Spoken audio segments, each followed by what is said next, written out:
नमस्कार, शब्द साची विंध्य के इस समाचार बुलेटिन में आपका स्वागत है। मैं हूं आपके साथ न्याजिया।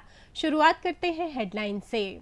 रीवा शहर में टूटी हुई रेलिंग से घायल हो रहे राहगीर। रीवा शहर में झूठी निकली लूट की घटना। रीवा में दीवार ढहने से हुई युवक की मौत। रीवा में अस्पताल से गायब हुआ नवजात का शव। रीवा में बिल्डर की शिकायत करने पर काट दिए नल कनेक्शन। रीवा में पटाखा गोदाम पर प्रशासन ने दी दबिश। रीवा में कल होगा 30 दिवसीय नाट्य कार्यशाला का समापन। सतना में मार्शल ने मारी एम्बुलेंस को टक्कर, मरीज की हुई मौत। मैहर में प्राचार्य के विरुद्ध दर्ज हुआ प्रकरण। रीवा में नशीली कफ सिरप का व्यापार करते धराई मां बेटियां। और रीवा की 19 पंचायतों के भ्रष्टाचार मामलों पर सीईओ ने की सुनवाई। जादू देखा है, हम दिखाते हैं। आप सोचिए, हम बनाते हैं। अपने घर या ऑफिस को सजाएं मनपसंद डिजाइन के कस्टमाइज वॉलपेपर्स, ब्लाइंड्स, पेंटिंग्स और लेजर कटिंग से बनी आकर्षक चीजों से। आज ही कॉल कीजिए 7611125428, क्योंकि आपकी कल्पनाओं को पंख देना भी जरूरी है। अब खबरें विस्तार से। रीवा शहर के कॉलेज चौराहे से सिरमौर चौराहे की ओर जाने वाले मार्ग पर सड़क के बीच बने डिवाइडर की रेलिंग टूट गई है, जो अब तक नहीं जोड़ी गई है।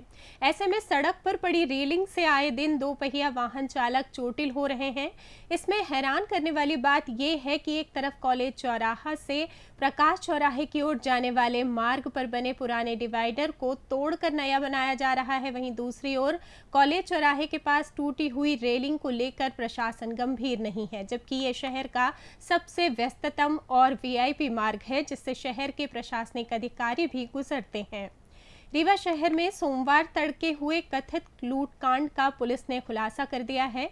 प्रारंभिक रिपोर्ट में जहां इसे 1,80,000 रुपए की लूट की वारदात बताया गया था, वहीं जांच में मामला आपसी झगड़े और वाहन तोड़फोड़ का निकला। घटना सोमवार सुबह करीब 4 बजे की बताई गई थी।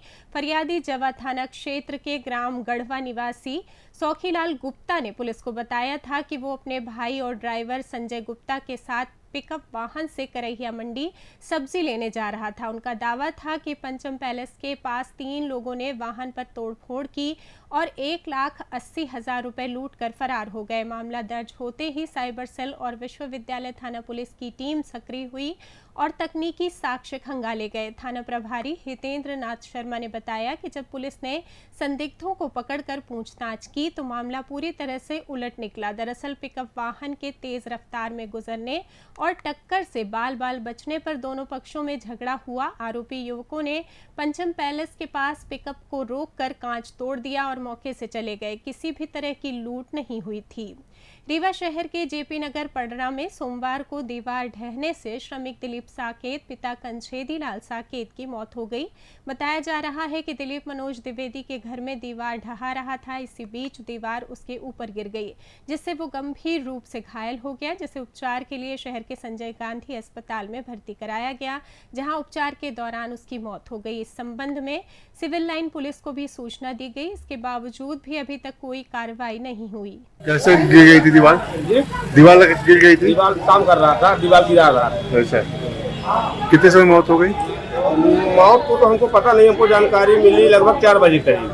हादसा लगभग 12-1 बजे करीब है। काम कर रहा था, दीवार गिर गई। कहाँ पे? पहरा जेपी गेट। किसका मकान था? मनोज द्विवेदी का। अच्छा, मनोज द्विवेदी का मकान। पुलिस अभी तक वहाँ पहुंची कि नहीं पहुंची? नहीं, कल रिपोर्ट डाला गया। जब यह हादसा हुई लगभग 5-6 बजे करीब, कोई वहाँ जाके इंक्वायरी नहीं किया। रीवा शहर के महात्मा गांधी मेमोरियल चिकित्सालय में सोमवार को जन्मे बच्चे की मौत हो गई, जिसके बाद उसका शव गायब हो गया। इसकी जानकारी मिलने के बाद अस्पताल में बवाल मच गया। बताया जा रहा है कि सीधी जिले की रहने वाली 19 वर्षीय एक युवती का सोमवार को अस्पताल में प्रसव हुआ था। प्रसव के दौरान बच्चा मृत पाए जाने पर युवती के परिजन को सौंप दिया गया, लेकिन इसके बाद जानकारी हुई कि युवती अविवाहित है। ये जानकारी मिलते ही डॉक्टर परेशान हो गए। इस संबंध में सीएमओ ने पुलिस चौकी चौकी को जानकारी दी। मामले पर पुलिस ने गायनी विभाग से जानकारी मांगी है। रीवा शहर की श्रीजी इंफ्रा कंपनी द्वारा आवासीय कॉलोनी बनाकर बेचा जा रहा है, जिसमें शासन और नगर निगम रेगुलेशन के विपरीत नक्शा मानचित्र स्वीकृति में संशोधन करके भू संपदा विनिमय में विकास अधिनियम के विपरीत काम किया जा रहा है। इस संबंध में अब रेरा तक शिकायत पहुंच गई है। रेरा ने इस पर नगर निगम आयुक्त को जांच कराने का आदेश दिया है। बता दें कि कंपनी ने अभी आवासीय समिति गठित नहीं की है। वहीं कॉलोनी में पूर्व नक्शे के अनुसार डुप्लेक्स का निर्माण नहीं हुआ है। सपनों का घर दिखाकर कॉलोनी वासियों के साथ धोखाधड़ी की जा रही है। अब कॉलोनी में रहने वाले इसका विरोध कर रहे हैं तो उनका नल कनेक्शन काटा जा रहा है। इस संबंध में प्रभात सिंह सहित अन्य लोगों ने निगम आयुक्त से शिकायत की है। इस मामले में शिकायत के बाद गुस्साए बिल्डर ने मंगलवार को जबरदस्ती मकानों के नल कनेक्शन काट दिए। दिवाली आते ही रीवा में पटाखा कारोबारियों ने गोदाम में करोड़ों के पटाखों का भंडारण करना शुरू कर दिया है। पूरे जिले में पटाखे की सप्लाई की जा रही है। सुरक्षा को ध्यान में रखते हुए प्रशासन और पुलिस भी अलर्ट हो गई है। सोमवार शाम को रीवा प्रशासन ने पटाखा कारोबारियों के गोदामों पर दबिश दी। इस दौरान स्टॉक की जांच की गई। प्रशासनिक अधिकारियों ने कारोबारियों को सुरक्षा इंतजाम बनाए रखने के सख्त निर्देश दिए हैं। नायब तहसीलदार यतीश शुक्ला ने पटाखा व्यापारियों को समझाइश देते हुए कहा कि रिहायशी इलाकों में पटाखों की बिक्री बिल्कुल न की जाए, साथ ही किसी भी किराने की दुकान पर सप्लाई न की जाए। प्रशासन द्वारा तय किए गए स्थान पर ही पटाखों की बिक्री की जाए। उन्होंने सख्त निर्देश देते हुए कहा कि प्रशासन की गाइडलाइन को न मानने पर कड़ी कार्रवाई की जाएगी। सतना जिले के मझीगवां बाईपास मोड़ के पास बीती शाम 108 वाहन को मार्शल ने पीछे से टक्कर मार दी। इस हादसे में सतना के अमिर्ती निवासी महिला मरीज फूलभतिया मवासी घायल हो गई। घायल मरीज को रीवा के संजय गांधी चिकित्सालय में भर्ती कराया गया, जहां इलाज के दौरान उसकी मौत हो गई। परिजनों ने बताया कि उसे बीपी की शिकायत होने पर मझीगवां सामुदायिक स्वास्थ्य केंद्र से जिला अस्पताल के लिए एम्बुलेंस वाहन में भेजा गया था। इस बीच मझीगवां बाईपास के पास मार्शल ने पीछे से एम्बुलेंस को टक्कर मार दी, जिससे फूलभतिया गंभीर रूप से घायल हो गईं। पुलिस ने पोस्टमार्टम के उपरांत शव परिजनों को सौंप दिया। कैसे घटना हुई थी, कहाँ पे? ये दरभंगा गेट के पास। कब? ये 13 तारीख। ये कहाँ से लेके जाए थे एम्बुलेंस से मरीज को? एम्बुलेंस से मझगांवा लेके आए थे, ऐसा क्योंकि मझगांवा सामुदायिक स्वास्थ्य केंद्र पास में। ऐसा फिर मझगांवा से यहाँ सतना के लिए रिफर किया गया, सतना से उसे में हादसा हो गया।